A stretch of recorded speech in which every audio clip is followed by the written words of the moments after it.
Hey everyone, and welcome back to another video. And in this video, I'm going to be going over why can I not add widgets to my MacBook Air home screen.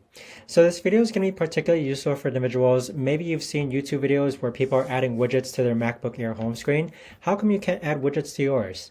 Now this video is also going to be short, sweet, and simple, guys. There's not going to be a lot of steps involved, but what you want to do is that you want to make sure that you're up to date with the latest version on your MacBook Air.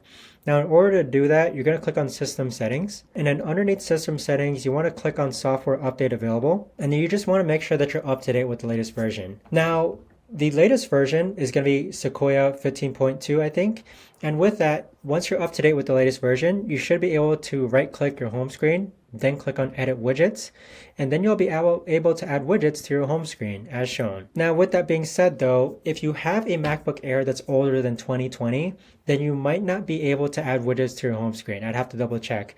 It might be possible that Apple has stopped supporting older models, so therefore you might not be able to add widgets to your home screen even though you're up to date with the latest version. But that right there, guys, is the best and easiest way that I know of to actually go ahead and figure out why can I not add widgets to my MacBook Air home screen. If you guys know of a better or easier way to actually do this, let me know in the comments down below. I would love to know. Thanks so much for watching, everyone, and I'll see you guys all in the next video.